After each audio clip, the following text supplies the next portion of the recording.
1998 yılı. Türkiye, Hatay'dan gelen o ürpertici haberle sarsıldı. Sabah gazetesi günlerce manşet yaptı. Efsanevi gazeteci Saadettin Teksoy, bu gizemi Teksoy Görevde programında tam 8 bölüm süren özel bir dosyayla yerinde inceledi ve yıllar sonra halen etkisinden kurtulamadım, şoke oldum diyerek itiraf etti. Hamileyken öldürülen bir kadın nasıl olur da iki farklı çocuk olarak geri dönebilir? Herkes bu dosyanın artık kapandığını sandı. Ama biz muamma dosyaları olarak o akıl almaz olayı bizzat yaşayan ismi bulduk. Demet Hanım'ı. Demet Hanım, yıllar süren sessizliğini bozarak bizimle çok özel bir röportaj yaptı ve akıllardaki tüm o dehşet verici sorulara ilk kez bizim için cevap verdi. Birazdan ekrana getireceğim o tarihi itiraflar bugüne kadar bildiğiniz her şeyi yerle bir edecek.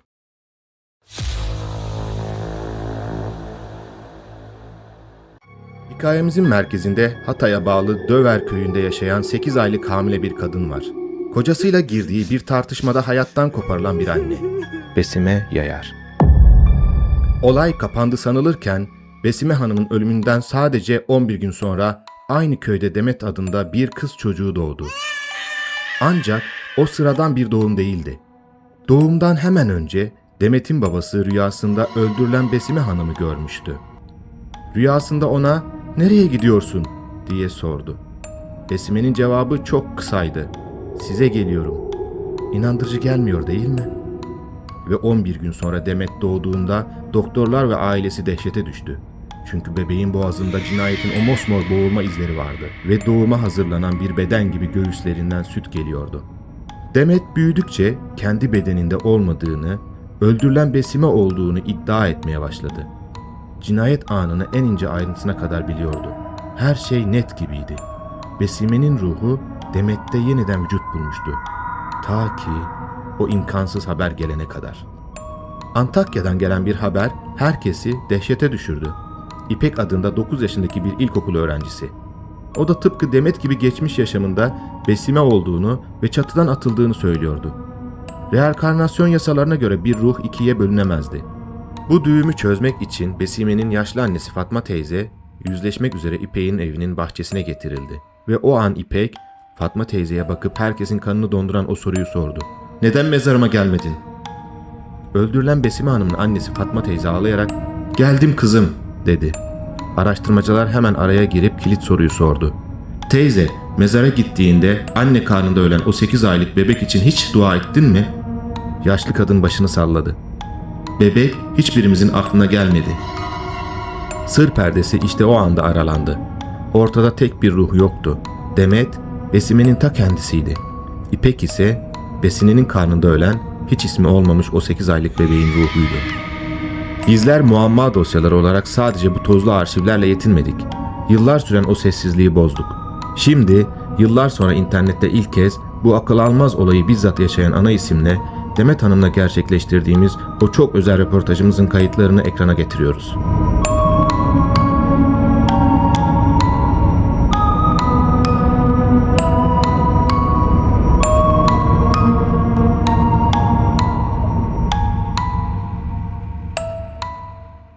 Merhaba Demet Hanım, nasılsınız? Size olayla alakalı bazı sorular soracağım, müsaitseniz. İlk sorum şu. Müsaitim, buyurun.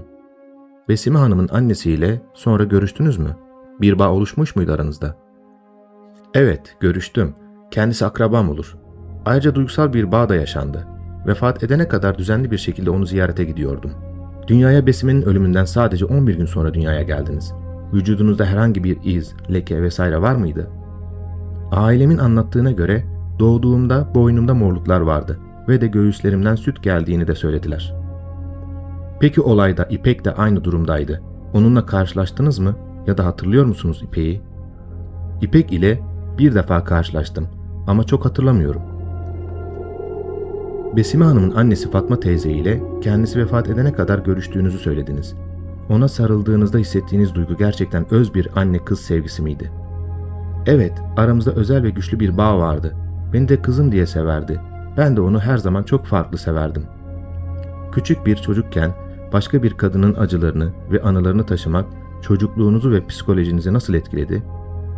Beni olumsuz etkilemedi. Bilakis çocuklara ve hamile kadınlara düşkünlüğümü ben hep buna bağlarım. Ayrıca Fatma teyzenin çocukluğumda bana olan sevgisi sayesinde olumsuz şeyler hissetmedim. Profesör Doktor Lance Stevenson, reenkarnasyon araştırmalarında geçmiş yaşam anılarının çocuklarda genellikle 7-8 yaşlarında silindiğini ortaya koymuştu. Sizde de böyle bir durum oldu mu? Yani Besime Hanım ile ilgili anılarınızı halen hatırlıyor musunuz? Yoksa belli bir yaştan sonra silindi mi? Hatırlamıyorum. Bence de belirli bir yaştan sonra siliniyor. Şu an size anlattıklarım da benim hatırımda olan şeyler değil. Çocukken anlattığım ve yaşadığımı bildiğim şeyler. Saadettin Teksoy yıllar sonra verdiği röportajda bu olayla ilgili korktuğunu ve şoke olduğunu ifade etmiş. Sizce o gün kameralara yansımayan ama onu bu kadar dehşete düşüren şey ne olabilir? Benim anlattıklarım ve de benim onu mezara kendi kendine götürmem onu fazlasıyla şaşırtmıştı. Bu olabilir. Şimdiki hayatınızda boğulma, yükseklik korkusu veya boynunuza dokunulması gibi o güne dair açıklanamayan korkularınız yani fobileriniz var mı? Hayır, yok.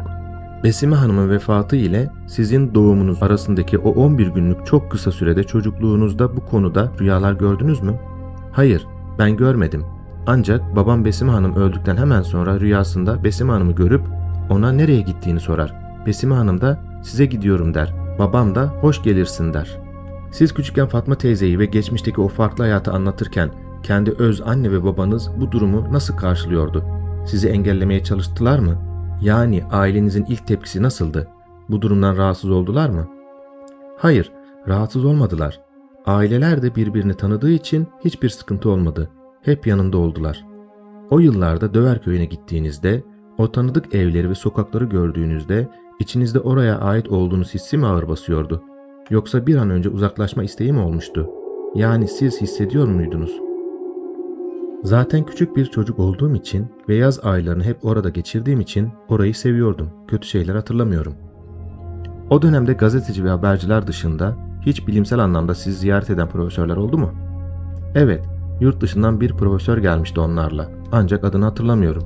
Gazetedeki haberde adı geçiyor olabilir. Köye TRT ekibi Saadettin Teksoy ve gazete muhabirleri geldi. Sizce tüm bunlar kurgu muydu? Yoksa gerçekten merak ettikleri için mi geldiler? Kurgu değildi tabii ki. Bunları kim kurgulayabilir ki? Sonuçta yaşanmış ve anlatılmış şeyler. Sonuçta biz sadece yaşananları anlattık. Hiçbir maddi çıkarımız yoktu. Bahsettiğiniz profesör sizin üzerinizde herhangi bir bilimsel çalışma yaptı mı? Yani köyden çıktınız mı muayene vesaire için? Hayır, yapılmadı. O dönem Sabah gazetesi başta olmak üzere televizyonlarda ve bugün internette dolaşan hikayelerde bu kesinlikle yalan, olayı tamamen çarpıtmışlar dediğiniz en büyük abartı veya yanlış bilgi neydi? Ya da şöyle sorayım, sizce bu durum o dönemde abartıldı mı?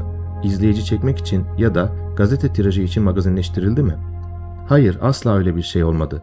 Durum zaten yeterince karışıktı. Evet, şu dönemde olsa belki çok farklı haberler de çıkardı. Köyünüze gazeteciler ve kameralar akın edip olay Türkiye gündeme oturduğunda sizin ailenizin ve Besime'nin annesi Fatma teyzenin bu medya ilgisine tepkisi ne olmuştu? Sizi bu baskıdan nasıl korudular? Bunların hepsi bir anda gelmedi. Her gelene de saygı çerçevesinde anlattık. Basın açısından bir sıkıntı yaşamadık. Her zaman da iyi şekilde ağırladık. Peki son sorumuz. Demet Hanım, 11 gün gibi inanılmaz kısa bir sürede boğazınızdaki o morluklarla yeniden doğmanızdan, Fatma teyze ile son nefesinize kadar süren o kopmaz bağınıza kadar tüm bu büyük resmi ve yaşadıklarınızı düşündüğünüzde, Besime'nin ruhunun bunca acıyı ve engeli aşıp bu dünyaya asıl dönme amacının ne olduğuna inanıyorsunuz. Bu yarım kalan bir adalet arayışı mıydı? Yoksa ölümün bile koparamadığı sevginin gücü mü? Bence adalet arayışı değil, Besime Hanım'ın yaşama isteği.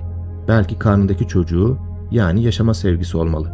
Demet Hanım, biliyorsunuz zamanında çıkan gazete haberiyle ve gazeteci TV röportajlarıyla bugüne kadar yeni nesillere aktarıldı bu olay.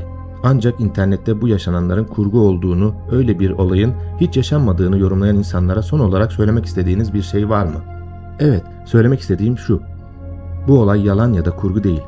Gerçek ve de yaşanmış bir şey. O zamanlarda ailemiz tarafından tamamen hissedilmişti.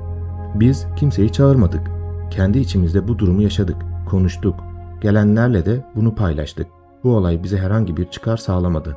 Sonuçta ortada acılı bir anne vardı ve küçük kızı kaybettiği kızın yerine koydu ve ben de onun kızı olmaktan her zaman mutlu oldum. Samimiyetiniz için size çok teşekkür ediyoruz Demet Hanım. Sanırım şu an ailenizle şehir dışında mutlu bir yaşam sürüyorsunuz. Son olarak çocuklarınız bu durumdan haberdar olduğunda tepkileri nasıl oldu? Bu soruyla soru cevap röportajımızı bitirebiliriz. Evet, korku ve şaşkınlık hissettiler. Ancak ben zaten bunu özel olarak hiçbir zaman anlatmadım. Onlar hep dışındaydı, hatta dışarıdan duydular. Demet Hanım, samimiyetiniz, açık sözlülüğünüz ve bize ayırdığınız zaman için size çok teşekkür ediyoruz. Umarım birçok kişi yıllar sonra bu sayede daha net, daha samimi bilgi sahibi olacaklar sayenizde. Rica ederim, iyi günler. Şu an ekranda akan bu tarihi satırlarda görebileceğiniz gibi Demet Hanım bize bugüne kadar medyadan saklanan o büyük sırları anlattı. Saadettin Teksoy'un o gün neden korktuğunu biliyor musunuz? Çünkü küçücük bir çocuk olan Demet, koca televizyoncuyu elinden tutup Besime'nin öldüğü yere götürmüştü. Yaşananlara bizzat şahit olan Teksoy, olayın kurgu olmadığını bizzat yaşayarak gördü.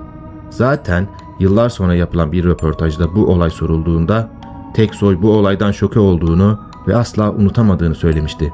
Sadece Türkiye değil, yurt dışından gelen o meşhur profesörlerin incelediği Demet Hanım, dünyaca ünlü reenkarnasyon uzmanı Dr. Lance Stephenson o büyük teorisini de doğruluyor ve anılarını 7-8 yaşından sonra tamamen silindiğini itiraf ediyordu.